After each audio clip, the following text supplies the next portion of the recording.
Hello, welcome to another episode of Reality Queens. I am your co-host, Jenn Hoffman, and before I let my special queen co-host speak, we are going to kick it off with some inside scoop about a reality television show that's been rumored, been talked about, been discussed on other reality TV shows, and everyone's been like, where is it? What is it? Is it real? Is it happening? And now I can tell you that the Reality Queens co-host, Rachel Reilly Vegas, can finally confirm and announce to us this top secret, super celebrity reality show. Rachel Reilly, take it away. Okay. So, hi, I'm Rachel. I'm so excited. I can finally announce it. So I'm going to be on Worst Cooks of America, Celebrity Edition. And yes, that is the Worst Cooks of America. You heard that right. It's for the other guys, the people like me who have just a bunch of stuff in their refrigerators and throw them into a pot and try to cook. I don't know. We're really bad at it. But this season, it's going to be so good. It's hosted by Antonia Lafonso and Jeff Morrow. And it is so fun. It is, I will tell you, you will be cracking up laughing the entire time, Jen. It's just a really fun season. We really put them through the ringer and we just had a blast filming it. And none of us are good chefs. So you just it's on the Food Network. So it's Food Network. Yeah. So it's like a foodie.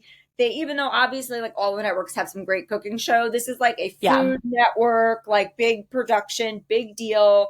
They went all out to get some big celebs. But I know that a headline that came out so I've known that the show exists, and then it's been hinted about Reddit threads. People have been investigating. People knew different filming locations. And I'll let you explain why. I'll let you confirm or deny these rumors. This is what we knew first. That there was a reality show, that there was rumored people from all different types of, reality and also theater and this and all different celebrities were on it, and that you guys were filming. COVID happened. It had to shut down. It almost didn't happen. Then you did a different location that was awesome somewhere else. And then it just went away, and it was almost like people thought it was dead. So people on Reddit were like, where is this? Because we didn't hallucinate that we caught some people filming, or my cousin knows a celebrity who knows you know what I mean? Then on House of Villains, which, Fairplay covers here, and sometimes I'm lucky enough to join him. We noticed that on House of Villains, Wes from The Challenge says he knows New York, Tiffany Pollard, from the filming The Worst Cooks in America. And then that blew up the rumors again. Going, okay, so the show happened. What happened to it? Rachel. Yep. Happened? Okay, so basically we did film this about a year ago. So the show, we started filming it. The cast is incredible. Everyone's incredible. There was no COVID. They just had to put on pause. And then we finished filming it. Not true. I'm just trying. COVID is not true. No, COVID is not true. That's why if I interrupt you, it's just to get the scoop. I'm going to reporter mode now, because people were like, "Oh, it happened, and then somebody got COVID, or it was interrupted because of COVID." Then people were putting together timelines and saying, doesn't seem like COVID shut it down, but I don't know why that even got thrown around, but that became the thing. So that was early. Well, as you know, that is a crazy rumor anyways, because it takes a week to film the show. So, or a week to film each episode. So if it was shut down by COVID, now you only have to wait 72 hours. So that doesn't even make sense. But yeah, so we finished filming, and it's going to be a really, really fun season. So yeah, Tiffany and Wes obviously knew each other because they were on Team Villain. And I'm on Team Villain with Bartice and Corinne Olympus. And then Team Hero is Cheryl Burke, Sebastian Bach, Frankie Grande, Adam Rippon, and Trinity the Tuck from RuPaul. So we have a really funny cast. Frankie Grande. Wait, is that Ariana Grande's brother?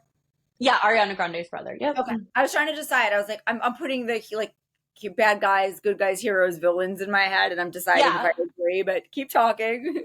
Yeah. So that's the heroes, and then the villains was me, Wes, Tiffany, Corinne, and Bartise from Love is Blind. Yes.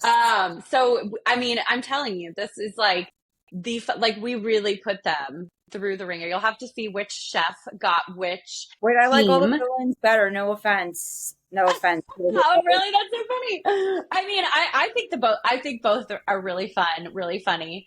I'm very excited about it. You'll have to see what team ended up with Chef Jeff as the coach and what team had Antonia as the coach in the first episode. So, and we'll be covering it every week on Reality Queens. Obviously, it comes out in January on January 5th. It's really, I'm really excited. It's coming out. It's really fun. Sebastian Bach. Can you? All right. This is the thing people probably care the least about. So sorry, because I have questions about people on it. I am sorry that I'm old to anybody watching this, but I was in love with Sebastian Bach because I loved Skid Row when I was younger. Like inappropriately, I was in 6th grade playing his music about, like a guy who died of a heroin overdose because he was depressed, and I was like, I relate. And I was fucking 10. I was 10 in 6th grade. I full on in 6th grade. I actually think it was 5th grade. I was 9 years old, and I was like, Sebastian Bach, I love you, and I relate to your music. And I don't know why I did, but I want to know. What is he still hot? Is he still like a rocker? Is he like, what's his deal? Yeah, he's amazing. He's definitely still a rocker. He's in Vegas now. He's adorable. He's hilarious. And his wardrobe is to die for. That's like, I mean, honestly, we all dress to impress on this show, but Sebastian's wardrobe is like amazing. I will say this is really funny. So when I met him, I was like, and what was your name again? I like did not recognize him at first. And then as soon as he told me who he was, I was like, oh my God, how did I miss that? But the second I told Brendan Sebastian Bach, he freaked out. Brendan was like, stop. You are so cool. Like, I can't believe this. And I was like, I know. Like, finally, so like I'm on a show where Brendan thinks that I'm like on a show with someone really, really cool. But Brendan totally like same with you, like obsessed with Skid Row. Yeah. They've had like such a legendary like moment. There was like a 3-year window where like dominated. Well, and I had forgotten the crew on MTV and like it was just fun. Oh my God, they were all over MTV. It was right. And Nirvana came in and then hair metal died, and he got like the last lick at it. So that's why he's like he and Motley Crue kind of get like the iconic, and Bret Michaels. Yeah. Poison, like they get the iconic. Oh, Bret Michaels, yeah. Because they were like the good-looking faces of these metal bands that were a little kind of pop metal-y, and then Nirvana was like, let's usher in the 90s with so he was like the last one of that, if that makes any sense. Yeah. Oh no, 100%. I totally agree. And that's why when I first met him, why I was like putting the pieces together in my head. But I had to put the pieces together for Bartise too, from Love is Blind. I was like, I know you're from a dating show. He's on Perfect but he was on Perfect Match too. And he is very villainous on both. Yeah, he is villainous definitely.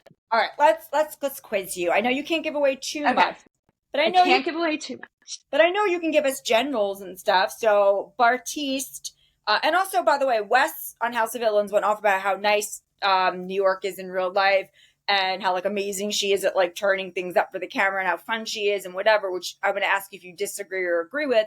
But they had no problem with him full on talking about that on like another network. So I think we can go at least there with your opinions.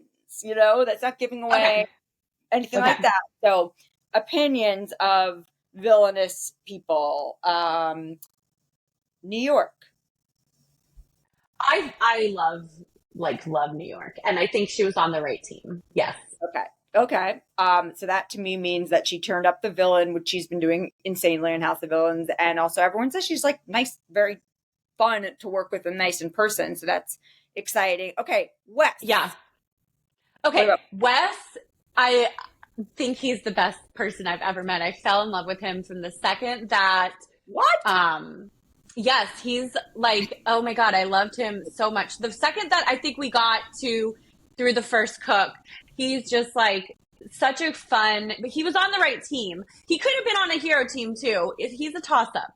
But he I villain. really like, he likes to be a villain. I will tell you this. If The you're villain team, the one you like to do more, you know? Like, well, we live up to our villain title. Except I felt, and then Corinne, I'm like, she's the sweetest, nicest girl ever. is that the Like, woman that was also on House of Villains and from The she Bachelor? was on House of Villains of season 1. Yeah. Oh, yeah, she was a Yeah. bachelorette or a bachelor, I think, or blonde Yep. hair. Okay. Yeah. It's weird because she comes across as very sweet. I know she was on House of Villains, and now she's on this other thing cast as a villain. And I kind of get why she gets in a lot of arguments with people, but just because you're argumentative doesn't mean you're a villain. I feel like she's misunderstood. Like, I like Corinne. No, I love her. I love the whole cast. And it's like more of a fun heroes, or it's like a cartoon heroes versus villains, Well, not you're Disney. Yeah. Except on Big Brother. Yes. On Big Brother, you're not Disney. I'm sorry. You and Brendan are Disney, so you still have Disney going on because you have a fairy tale. Yeah. But then you're also like a comp beast, and also will cut somebody. So it's like, but that's how you win Big Brother. But that's what an evil queen would do. That's what you're supposed to do. It's not villainous; it's playing the game. But if you play the game, that's how an evil queen would act. So I feel like it's really funny because you're evil queen. Yeah, evil queen. I have the like you said, I have the fairy tale romance, but it's like a little bit of an evil queen kind of vibe. Like the new Descendants, Red. She's like, a little bit of an evil queen, but like you kind of love her, and she has a little romance. So, do you watch the Descendants? But when I watched your first season of it, and I was also assigned because that's how we met, is I interviewed you in the backyard of the house. And the first thing, people can look it up. If you look up Jenn Hoffman, Rachel Reilly, Big Brother, you'll see me interviewing her 15 years ago, 16 years ago, that was on the CBS, back behind the house, the actual Big Brother house. And I'm like, people think that you're a villain. People think that you're getting in fights with people, Brittany, etc. I'm like, I'm Team Rachel. I love you. I think you seem so sweet. Like, and that's how I met you. I met you by like telling you that and being like, what's your real deal, sister? Like, yeah. I do what a villain's supposed to do. That's all I can say. You were just playing the game and being genuinely good reality TV, like not faking it. Like when you were upset, you got upset. When you did this, you did this. But then when you needed to like get into action or play it up or strategize, you did. And like, I know that's like on the first one, you were on it, and then you were so compelling that they brought you like right back. And I thought that they would, but I just didn't get why people like thought you were a villain or didn't like you like on the first season especially. And I told that as a out of my mouth to you. People can look it up. I'm like I'm interviewing Rachel, and I turned to you and I'm like, why don't people like you? I thought you were like great. Because I didn't think you were that at all on that one. But you also have to remember the showmance the season before me was Jeff and Jordan is like the complete opposite of me. And then I come in, this cocktail waitress from Vegas, feisty, spicy, ready to fight with people, which, by the way, also now we like that person. And back then in 2010, it was more like, I don't know. I couldn't tell you. So I think like people did like because you got cast on the All-Stars and people loved you. Yeah. It was like the house was saying, oh, nobody likes this person because of whatever. But like the audience loved you. And right, exactly. I think exactly. You. I ended up living with like one of your biggest rivals in the house with Kristen Bidding. Like, that's so funny. I lived with her like a month later. I didn't know her either. I met her interviewing her in the yard, and then we were roommates. So okay, getting back to this. This is just that's like also a subcategory of like you don't. I will say that, and then the heroes, they could have been villains. So I'll just put that out there. Yeah, no, it is really how you perceive people. And then also if you're offered an opportunity sometimes for a show, they might have an idea about who you are, but where you are in your life or what you want to do, you can kind of decide like, yeah, I'll play up being a villain. Like exactly like getting an evil Disney, because everything does have to be Disney for you. Okay, so I'll just do evil queen. Oh, well, you see my outfit in the picture. So, we'll get a picture right here for you guys. Okay, I'm wearing a red one-sleeved cape dress with black sequin pants and superhero boots.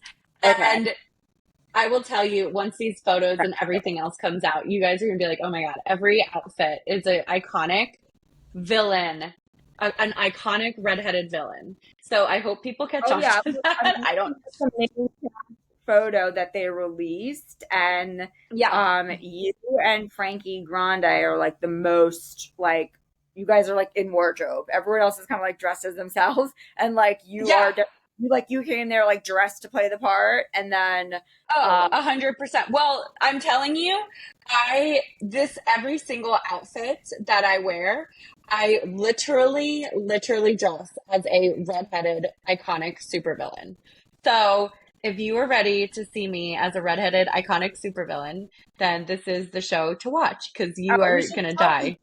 By the way, it premieres on January 5th. January 5th. Mm-hmm. I even have a snake in my hair. You can't tell. Oh, no, this one. I have a dagger in my hair. You can't see it as good in this picture. I have a metal dagger in my hair for a hair clip. That's amazing. This is like something to emphasize to people that some people that go, all right, in my experience, because we both filmed a couple shows, some people go on and they can't help just be what they are, and it's just what they are spilling out of them. And then some people come on with a plan to be like one exact person and they stick with it. And then other people almost look at it like, okay, I'm a villain on this show, and then do what you do. And you're like, I'm going to be very strategic about it. Like those are the gamers usually. People that come from gamer worlds are like, okay, if I'm going to be a villain, then how do I play the game of a villain? I bring dagger and snake stuff, and I wear red because that's the color that you associate with rage and anger and villainry and like evil queens. And you like come in with a whole, like, your strategy isn't just about strategy to like win like maybe a cooking competition or prove you're not the worst cook. Like, what is the premise? Like, you prove you're not the worst cook, or like that's a great question. Yeah. So each week, we have a week, each episode is a week, and we have a week to like work on our skills. Air quotes skills, because skills I have to work on. But let me just tell you, they literally give us the hardest demonstrations, and they're like, go. That's it. You guys can figure it out. And we're like, time out. You just like flambéed, crocheted, and like set something on fire, and then chopped it up in like 20 different things. And I don't even know some of the terminology I can't remember, blanching and like all this stuff. I bet you they made you blanch something. I was just going to say that. And then they're like, and they'll be like, the craziest stuff, and you're just like, wait, what? What just happened? And a professional chef. Okay, so like, this is by a professional chef. But let me just tell you, I definitely had a lot of fun. I asked a ton of questions. So I don't know, either the viewers are going to be like, she was so annoying for asking, or they're going to be like, I would have done the same thing. Because when you're on the show with the professional chef, like, I literally have to ask questions. I have no idea. No idea.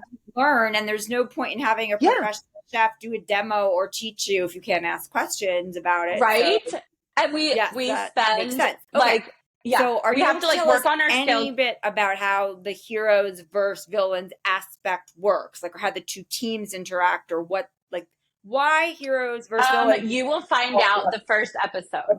You'll find out the first episode. They like to do themes on the show, so like. For their last celebrity one, Mark Long was on it. It was like 90s themed.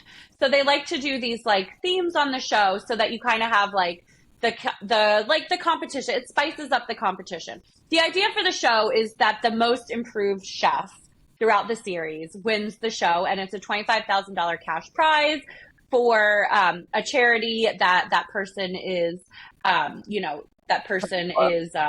representing or whatever. Yeah, that they're supporting. So that's why we're competing. So we're competing for the $25,000 cash prize for our charity. And, but along the way, you have to actually learn how to cook. You have to actually learn, so you go from like a street chef to like someone that, or they call them home cooks. I'm like, I feel like my cooking was not even good enough to be considered a home cook. But I did not know that, especially because I know that like you do yeah. like to barbecue. So maybe you know how to do that. But I did not know that like Well, I love to cook, but that doesn't mean I'm good. that's If you good. ask my husband, yeah, like My mom cooked all the time and it was inedible, so I do understand that type. And she's yeah, a redhead too, so yeah. And like that's that my kids say it, my like they will not eat anything that I cook. And it's just like I need to go on a show to have someone teach me how to cook so I could like save my marriage and save like my family. I'm It's, sure it's that bad. besides some of the teasers and things that have come out, that's what I was going to ask. One question I had was, do people have different reasons for going on it? Like you're like, I have my family and I have this, or other people are like, I've always wanted to be, my dream was to be a chef, but I suck. Like you don't tell specifics, but like, besides the fact that it's fun just to learn to cook, were there people there that were like, Yeah. really, like, I have a reason for this and it was like super important, like high stakes? We will talk about it in January. Every episode, we will break down the episode and I will be able to give you more information. But like, we all needed to have a chef teach us how to cook. Got it. But I will tell you this, like, the fun of the show is going on this journey with us. It is a really fun show. It is a comedic show. It's not like it's not Top Chef, right? So I mean, it is Top Chef, but it's not. Like, I mean, I know it's really fun. Wouldn't air a cooking show just about the worst cooks in America, and people are familiar with the show without transformation. Like some people don't transform, or they suck, and they get, then they don't win or whatever. But there are this isn't, even though you can't tell us the specifics of this iteration and what they've done from this show. This show it's a popular show for the Food Network, so we know it's one of their most popular ones. Yeah, where people come on, and some people go from being like a terrible home cook to being like, they're like, this is incredible and I would serve this in my restaurant, and then other people kind of like fail at it. So it'll be great to see the transformations. That's the goal. The last episode of the show, they have the final two compete to see if they can wow a panel of judges in a 5-course meal. So it is epic. It is going to be a really fun show, a really fun season. I'm excited for everyone to see it and for everyone to go on the journey with us. And we'll cover it every week, Jen. You know that we will. You're the tagline. One of them is the Food Network is celebrating the new year with some famous chefs and questionable dishes about you guys. That's about right. Yeah, that sounds about right. Oh my God, I love it. That's hilarious. So speaking of terrible dishes, we could talk about a guy that didn't know how to zest a lemon. And so, okay, Golden Bachelorette. This is what I'm referring to, the Golden Bachelorette. Yeah. It was the finale. We're down to Guy and Chalk. Guy is obviously the guy that couldn't zest the lemon. I like both of these men. To be honest, we've talked about them so much. They're both catches. They are both so handsome, successful. I'm salty about Pascal because I am now like, Jen was not good enough. Pascal just wants to be the Golden Bachelor. No. I'll get to a thing that I'm annoyed with. So remind me to get to a Pascal rumor that's going around that's not true, but we'll go back to this. Okay, so Chalk, here's my thing. I liked Guy. I actually thought Guy was like very handsome and I really liked him. Yeah. And he was like a little bit stiff and I was like, all right, so I can choose like my Guy, good looking, kind of cardboard cutout. Like he's almost like, you'd be like carrying a cardboard cutout of like the perfect man. But then Chalk drove me crazy. And then I couldn't figure out what it was. And then I saw people making supercuts of him saying, I'm crazy about you. I'm crazy about you. I mean, and he says it like, he says it like, he says it Oh my God, so many And times. also like, Yeah. I'm crazy about her. I'm crazy about you. I'm crazy about her. I'm crazy about her. There's Do you like, know what's funny? yeah. So I had a boyfriend when I was in college, or maybe like right after college, and he would always be um, I'm really appreciate you, like all the time, like I'm really lucky to be in this moment with you, and he would just say the same cheesy line over and like we probably all had those boyfriends, or like I adore you. That was another one. I dated this guy that would always say I adore you, I adore you, and it's just like. Well, thank you. Like, you know, when they just say it on repeat? It really depends because I know exactly what you're talking about. The guys who have like the lines and the what they think you want to hear, and it's like not Yes. coming from a place like, but if somebody that like you're more serious with and is very sincere, this is what it is. Somebody who you've known for a while and have gotten to know and are dating for like years says something like, looks at you and is like, I cherish you. That's like, Yeah, you that's know, real. your husband says it to you, you haven't heard it in a while, or someone you've been with, or somebody you're dating for a couple years, and it's like almost like they're realizing how much you mean. That's real. But like, yeah, I have definitely had the people that like after like a few weeks or whatever will say will drop like an I adore you or I cherish you, and you're just like, oh, you're having sex with four other women. Like that's you're like Literally. And he was just like, okay. you couldn't decide if Chuck was insincere and just or was just very excited for like any woman. Not that Chuck is unattractive and probably couldn't get there, but maybe wasn't interested in it and then just was overexcited, so he was saying it too much. I couldn't decide if he was like a stalker. I couldn't decide if he was annoyed Well, and that or if I loved him and thought he was perfect for Joan. Like I couldn't yeah. decide. And then because we find out that Joan and Chuck kind of knew from the beginning and there was that spark and that genuine Mhm. feeling, they are so lucky that this house of men got along and provided so much entertainment for us, or else the editors would have been having to really work overtime. Look, she does say that she Yeah. was interested in Pascal, definitely. Like he made her heart beat, or made her heart race, remind her of the ex-husband, and she basically gave us a guy on paper was great, which is why I kept dating him. But the feelings just immediately I knew it for Yeah. Chuck. But like, yeah, I was attracted to Pascal, and yes, guy too, and like on paper, check the boxes. So we would have had that because she would have wanted to see out like, is this just a feeling or is it real? Or do I like the other guy more who reminds me of my ex-husband?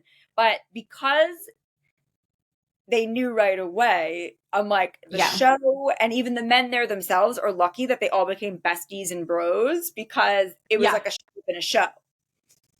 Oh, totally. I totally agree with you. And I think that that was what made this season so fun. But, you know, I will say, I think that Chalk, I remember him saying that he uh, only wanted to do it if it was Joan. And like, he was so excited when he found out it was Joan. So I think he went in. So I think that I'm crazy about yous are And real. now I think Yeah. he's crazy again. So that's like, it's like, I want Joan, I love Joan, I know she's the one for me. That's either Disney magical, like you see her on TV and you're like, she's the one for me, and I'm gonna go get her. I'm gonna audition for this thing. I'm gonna tell people I'm into her, I'm the right man for her, and then I get there and we're both gonna feel it and it's gonna be real and it's meant to be. Or it's like, like stalker crazy like Well, vibes. I don't know. I feel like it's kind of cute because if you think about it, you know that because of the show, the history of the Yeah. show, someone from the previous season is typically the Yeah. Bachelor, the When they Bachelorette, announce it, right? people say they're there for them. Yes. Yeah, I, exactly. They say they're there for them. And so then I feel like the truth is like you can watch the previous season and like, for example, like you and I are talking about it now, right? Like we could watch this past season and if we get there and they're like, Pascal's the Golden Bachelor, we're like, yes, like, yes, put yeah, me on Pascal. I would date Pascal. yes. But if they're like, oh, So it's Charles, I'd be like, you'd be not like, oh, well, I'm excited to meet my new best friend. my, yeah, exactly. And it is true that if you like, if I were to be, if let's say that they were like, okay, we're casting Golden Bachelorette and we have it down to like each 40 or something, or Golden Bachelor. Yeah. And, I would be like, okay, I would want to go on. And if they were like, would you date anybody there? Like, who would you want? If it wasn't revealed yet, I would say Pascal. I'd say maybe Yeah. Guy. but like I'd be there for Pascal. Like if Guy was there, I wouldn't be like, oh crap, I don't want to be here. There's no chance. But like, I really hope it's Pascal.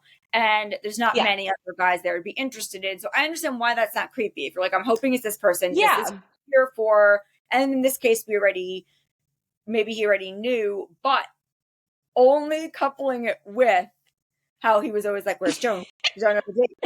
I'm crazy about you. Crazy about you and crazy about you. But then also the other men being like, what the fuck? Because he would just come over and they were all on the couch. And let's say there was like this much room between like, here's a random, here's Mark, Matt, here's anybody. And then Chalk would come in the room and be like, whoop, and like sit down right like there and be like, where you been? Yeah. Like, well, I feel like he is, in my opinion, playing The Bachelor like how you're supposed to play it. But then also, now that I see them in interviews afterwards, they're both very comfortable with each other. They're both very cute. And he doesn't have that like anxious energy that he had on the show. oh, And if you they've technically been dating like a year. They haven't been able to like do as much, right?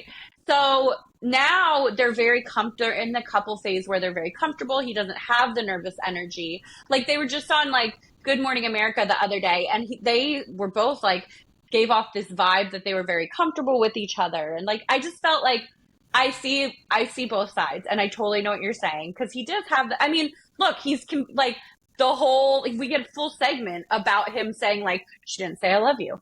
I don't know what to think. Is she saying I love you to Guy? And we're like, no, it's just like, but he, in his head, he probably is thinking that the whole time. Because if you really are into someone and you really feel like you're connected with them, like I came here for this person, which is not unusual in this circumstance. That is what happens on The Bachelor or Bachelorette. Like either it's announced so you go there for them, or you're hoping it's that person. So you're like, yay, okay, it's already somebody who I'm into. And then you feel the vibe back and you're like, oh my God, like, I'm here and it's happening and we are into each other, but we have to go through this process of her dating all these other people. And then like, what if during that time that spark fades, or she changes her mind, or what I'm feeling is like, she's also feeling it with somebody else. So like I'm kind of making fun of Chalk here or being like, oh, stalker, whatever. Like, I cannot imagine truly being in his position and it being on TV and it be, you know what I mean? Like, so like, it's all just kind of like in fun, because I think if they did have that connection right away, it must have been torturous and nerve wracking to be like, in the end, like, he's like, I'm going to, my intentions to propose. I know she's the one. And that also was very, like, I joke that it's stalkery, whatever, but that's like decisive and like, I want this and not stalkery. It's like, I know what I want. That's what we all, most of the girls, I feel like when you're dating, we all say we want a guy that's like that. You know, you don't want the guy that's like, I'm dating you, but I could be fine if this doesn't work out. Like, you want the guy that's like, no, this is perfect. You are the person. Yeah. I need you. And by the way, Jen, there were like a ton of guys that we talked to in the casting process who said like, I don't think that I'm a good fit for any of the women from the first season. So they were like, if it ends up being someone else, call me back. But like, a ton of them just said like, no, I don't think it's going to work out with any of the women. So all these guys all the men that were cast on the Golden Bachelorette, you obviously asked them, like, are there any of the ones that you're into that were on the last season, or what's your type? Or which one, like questions like that, like which one of the Golden Bachelor women would you wanted to date the most? Are there any you wouldn't date? Like, did you ask that type of stuff to them? We never asked anyone that they wouldn't want to date, but we definitely like would ask every guy like, oh, usually it's from the season before. Is there anyone that sticks out to you? Do you have a crush on any of the women? Was there anyone whose personality you love? You know, I got so many men that would tell me they just thought they wanted to meet Susan because they thought she had the best personality and she seemed like such a fun person to be around. That's why I need her to be on. Like, I need them to do a Golden Bachelor in Paradise. I need her to be on. Because, I need a Golden Island because she is so fun. Yeah. But I just think, like, a lot of the men would say Joan. I mean, the majority. It was like by far the most common answer we got. Just like I bet in casting for the Golden Bachelorette, if Pascal's announced, or Oh, Golden Bachelor we're gonna again, say I think I the think Guy majority. Pascal most, and then Guy and Pascal. Yeah. Here's the thing that they're Yeah. smearing Pascal's good name. This is what I wanted to get to. Okay, so Okay. Pascal did an interview with People Magazine, and in it, he says he knew it wasn't there just because you know when you know you know. Then he got into Yeah. details. He said there, and I don't remember exactly what he said, but he made a list. He said there's a certain energy, there's a feeling, there like even their scent, their vibe, what they wear, the way they carry themselves, and then people took up just the scent, which is a normal thing. Like so, when you really have that thing with somebody, like pheromones exist. It doesn't mean like even a bad smell or a good smell. It's like a smell like home or a smell like a turn on, and you don't know what it is. It's not like the smell of their cologne. They're not. It's not about body odor. It's like he was clearly putting it under the umbrella of all the things that are the intangibles that make you Yeah. have a thing for somebody. And then people spun off stories like Pascal said Joan smelled bad, and like all and Oh my gosh. to extrapolate that she smelled bad, or maybe they didn't want to get hit with like a libel or whatever, so they didn't say Yeah. smell bad. It was that she didn't smell good because it was like in a laundry list of things that made him He realize has said, he yeah. wasn't the one. That doesn't mean that somebody doesn't smell good. You can think someone No. amazing and like clean and perfumey and wonderful, but you don't have like animal attraction scent to them, and that's what he clearly Yeah. meant. So I get frustrated when that happens because it's happened to me before. Like I've said something to the media and then all of a sudden it's completely something else, and I'm like, sometimes it's just because people are ding dongs and they don't mean it, but other times it's like they were like, what can we find in this to like create a villain or create drama, Yes. or to make They need a tagline. yeah, the clickbait type thing. And A there's been a clickbait, yeah. few, and it's like such a cheap shot because it's insulting and hurtful to Joan. Like, why hurt her feelings over something? Why does she just see that headline when he doesn't allude to anything like that? He's basically saying Yeah. that natural, like overall, when you know, on top of like the intangible, just like the chemistry. What is chemistry? And then he named like a bunch of things that meant chemistry to him. He wasn't like, well, don't smell bad or a terrible body owner or it was a turn off. Like he didn't say that. Right. So yeah, unless you said I feel like people just want to like continuously break Pascal's like legitimacy down because we were all a little sad that he broke up with Joan. So I yeah, get that. But I feel like also because he's like so perfect, he's handsome, he's like, got everything together, he's fun, he's suave, he has an accent, he has his own business. Like I think people also like want to find if there's like some dirt they can find out, but there's none. So they yeah. have to like make him almost like the like you said, like the villain, and he's not the villain. Him like He's like, yeah, he's not. He like literally yeah, sits there and cries and says, "I didn't think it meant to be yeah, meant to cry. These other men taught me for my children. I'm cry like I learned to cry. My parents didn't love me when I was a child. I know. Why? I'm so like, That's not like, look, there are some people that'll use that to their advantage and do like, I don't know, like Fairplay being like, my grandma died. Like there are people that will use their yeah, family or fake family trauma in order to get ahead on a show. But that's like Survivor or Big Brother or like more like something like that. Like on this, you see a guy like who you think is one thing. And we even went through that process ourselves while watching it because we talked about it, how we thought that he was like going to be the jet setter who'd be more okay with living in a different place from somebody, and that he wasn't like that he was more just flashy, whatever, this and that, and that he doesn't Netflix and chill.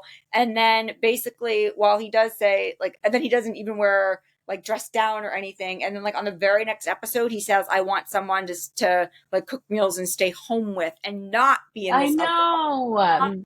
Yeah. So I'm like, Pascal. I think he will be the perfect Golden Bachelor.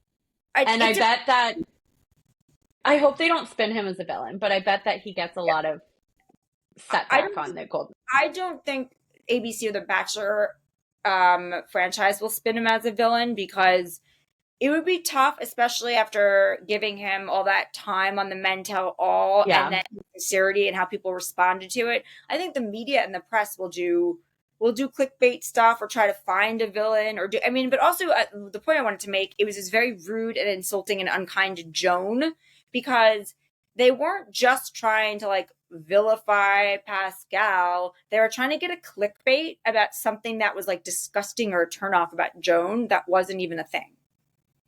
Right. They've been doing that a lot with poor Joan. I don't know why. Me. So mean. It's like so messed up. Like, leave the woman alone.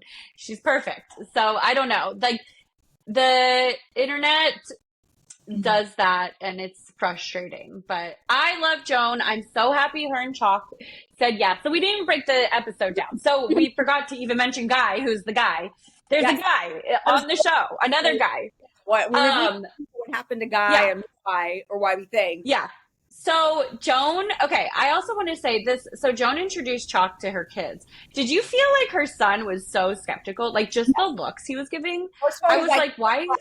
Can we talk about her son's, like, her son, all I noticed at first, besides, like, this, like, the side eye and the skepticism, was that also his glasses were so... Like, my dad is straight up, like, under, like, he's, like, an engineer. He's a computer science engineer type, like, literally pocket protector, okay? Like, he literally wore one. Yeah. And this guy's wearing, like, the same glasses that my dad wore in, like, the 80s as, like, computer engineer with a pocket protector. And somehow, he was, like, iconic. And I'm like, he might be a reality show villain in the making or something. But, like, her son was iconic, sitting there, like, skeptical and, like, almost, like, one of the daughters they put a lot more attention on too, and she seemed to... Well, that was the daughter that she left the show for, right? That's what I thought. I couldn't figure that out because I watched it this 3 times, but then I kept getting distracted by thinking about it and then being like, oh, God, what did that person say? And then like messing up who people were. But I did know, I had a feeling she really only wanted to introduce Chalk, only one person to her family, and wanted to know what I got that impression too. I agree. And because they liked him because of how skeptical, but I swear, like, I think so too. Yeah. His son, seemed like he was at first not really there for that here, and thought like, okay, my mom got famous, went on TV. Now there's these guys, like my father died and my father's gone. And that's like a loss, like protection of your father figure, especially to his son. It's my job to protect my mom, like that archetype type thing. And now she's kind of famous, and men came on a show to be with her. Like, it seemed like he wasn't buying it at first, like genuinely. Yeah. Oh no, 100%. And I felt like he kept giving Chalk this, especially when Chalk comes in and is like, I'm going to kiss your mom just because I want to show you how much I like her. I was like, that is so creepy, Chalk. Why did you? Yeah, so awkward. Yeah, why? That's my Chalk thing. Because the second he did it, I had a physical reaction. I was like, stop it! Don't. Like, I know. Like, I don't get it. I know. Like, and I felt like he seems like such a nice guy, and like I just don't know why that is just a weird. And he talked to them almost like they were kids and they're adults, and I thought that was kind of interesting too. He's like, I'm not going to be your father. I'm not trying to take over your father.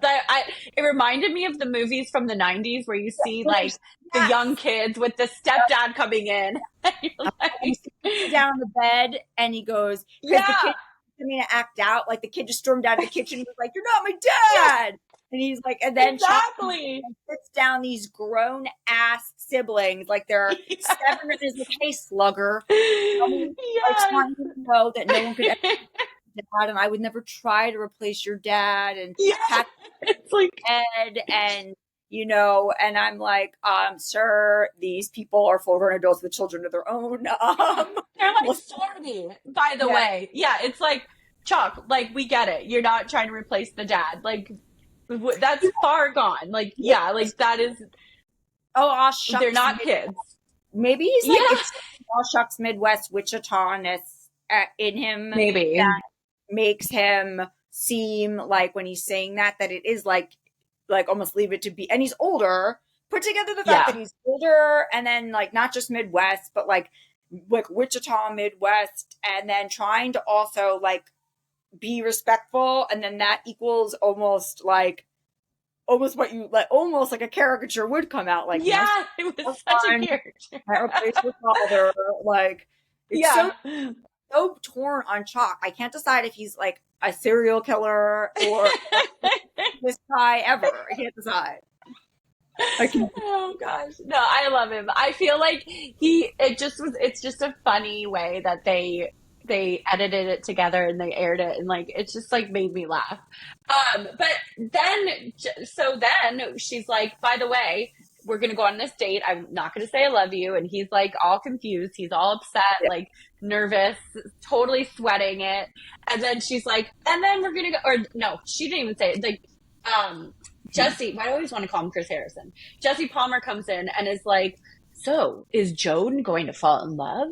Is Guy going to sweep her off her feet? And then next thing you cut to commercial, then you're like, she's breaking up with Guy. We're like, what? Why did that happen? I really do think it's because I think it's very possible that producers had intended for both people to meet, both guys, Guy and Chalk, to meet her children.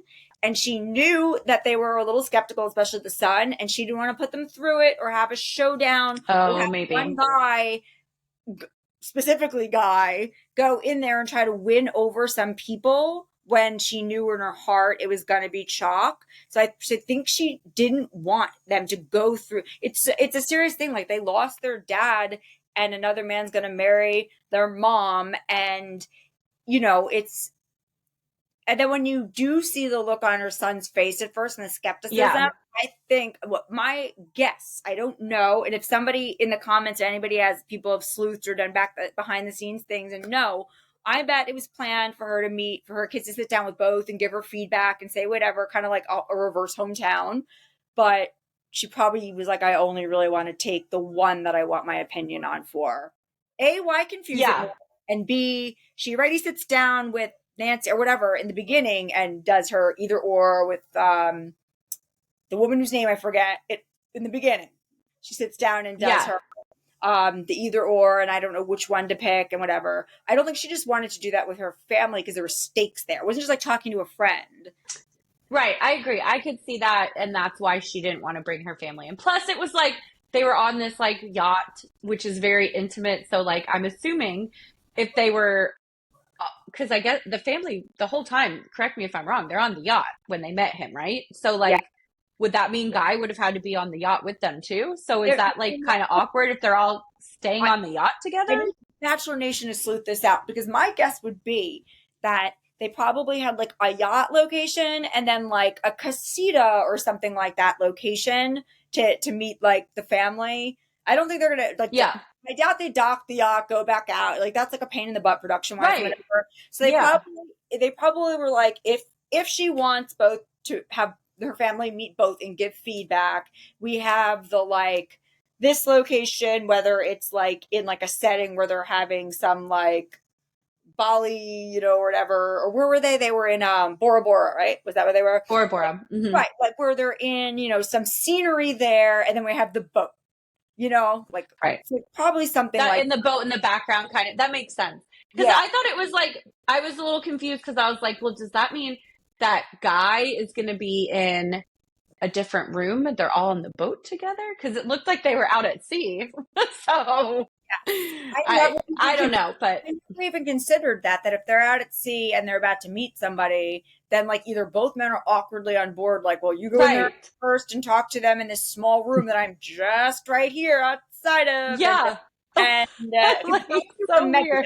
It was a decent sized boat, but it's not like it's a mega yacht where they can store someone in a bedroom, like, Right. It wasn't like a cruise ship. It's like a yacht, which is like, probably had bedrooms, but was like definitely was not big enough to have like 3 different locations for filming. I don't know. Yeah, it seemed very interesting. Yeah, you would hear most, and you'd be able to figure out a vibe or something. So for sure. Like I would guess that they had probably planned on her, if she had wanted to introduce her kids to both places, probably had a second location plan. That's why the abrupt sudden no, because she must have broken up with Guy either like I know that they show it like she goes on the date, chalk, and then the next day, whatever, next day breaks up with guy. But I bet like she breaks up. She knew she either told production, like you said, like I know it's just chalk. I'm only introducing them, my family, to this guy. So I just want to go break up with guy because also guy got broken up with on land. Right. Oh, yeah. And by the way, they do Franken edit a lot, which we know, and I think it's Yeah. what Bachelor fan take or whatever it is. They do an amazing job of breaking down when an audio is from a different day of what they're wearing. Yeah. So we know that this isn't like, any, we're not violating like production rules here with it because like we know that the Bachelor, Right. specifically the Bachelor and Bachelorette do this. So Yeah. it's possible that she took Chalk to meet her family first and then knew it was locked in. They approved. She knew she was in love with him, got that final approval, and then broke up with Guy. And we just don't know what order things happen in because that is definitely very Bachelor Bachelorette franchise is they do swap order of things, not just to confuse or create drama, but also like you have to tell a story in a certain finite amount of time. So you can't hop back in timelines or else the audience gets confused. So it's easier just to lay it out like that.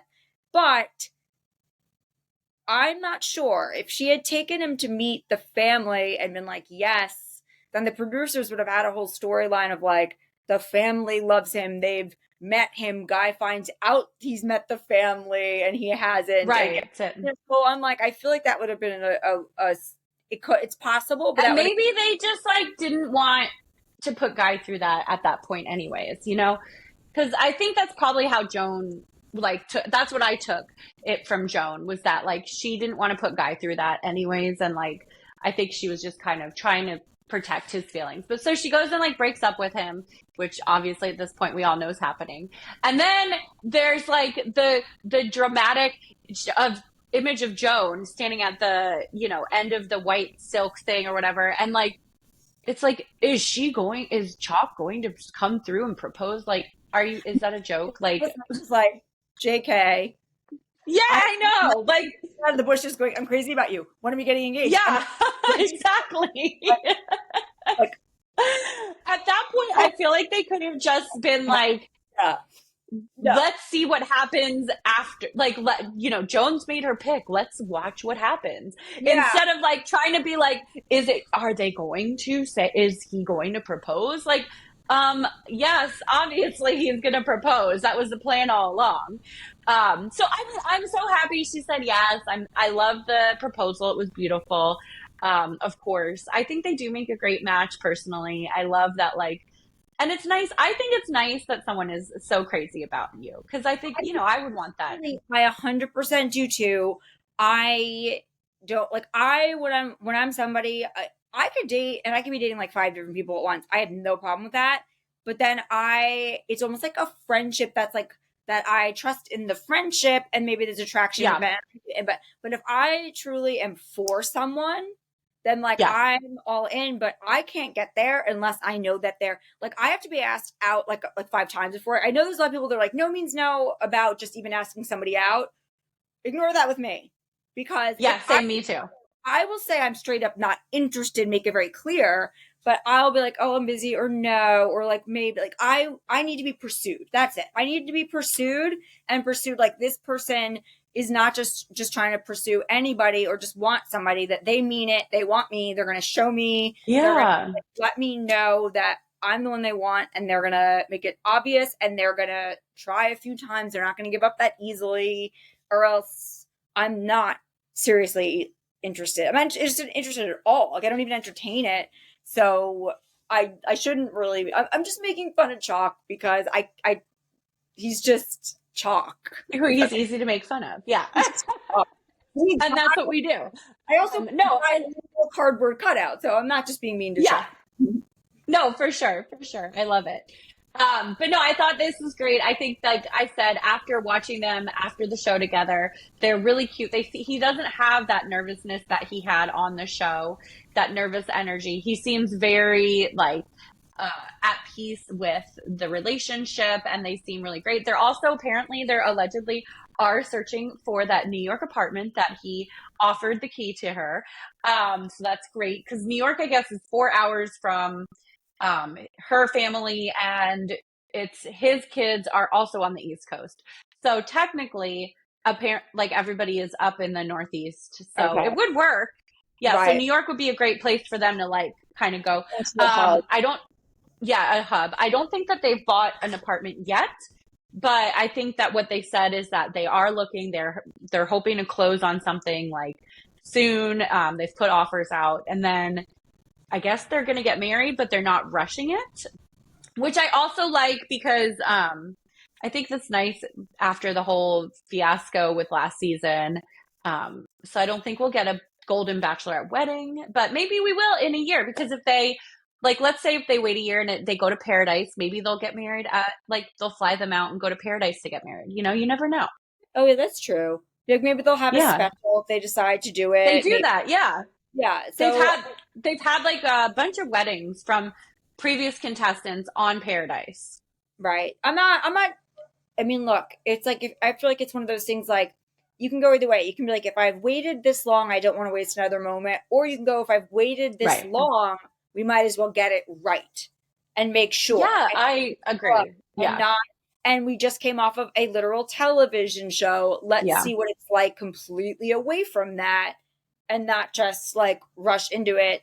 Although, like, I mean, I guess it depends on how you want to play it. Like, if you're like, I would like a television wedding and to be on the cover of whatever, then you could just totally rush into a wedding and not even meet or not even care. So it's like, it seems But like they even want to do the right thing. I feel like even if they wait for a full year and they wait until the next Golden Bachelorette is filmed, they could still do that. You know what I mean? Like, I think that there's ways for them to negotiate it with because people love Joan and they love following. There's certain ones still getting in People Magazine and Us Weekly and whatever. Yes. And 7 years or 10 years, and I forgot they ever even worked on the show. So it's like, same. Yeah, there's interest in them. It happens. Yes. Well, I have to go, but this was so fun chatting with all you queens. Yes. So make sure that you guys follow us because Jen and I will be here all November, December, and in January, we are going to be breaking down the Traitors and breaking down the worst cooks. So we have a lot to look forward to. Remind you, Worst Cooks in America on Food Network starting January 5th, premieres 8 p.m. Eastern time. Watch it so you can get very exclusive Rachel telling you what really was going down or who was really mad at who or what was like, because Rachel is going to give us, I'm going to pry it out of her. I'm going to be like, I got all the deets. In this scene, I saw what happened, like what was going on, who broke an egg, who made who mad. Like, let's talk about it. So, but that is for the new year. We will still be here in the meantime covering your reality TV stuff. Rachel, our queen, where can people find you? Yeah.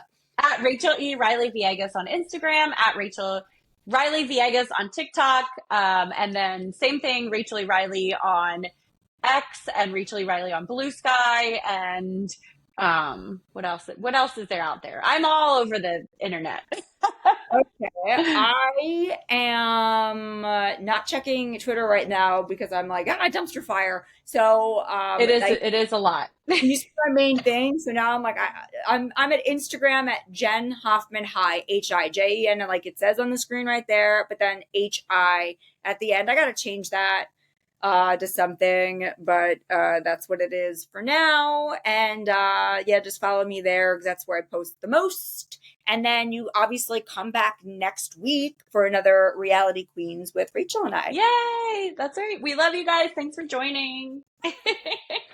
Bye.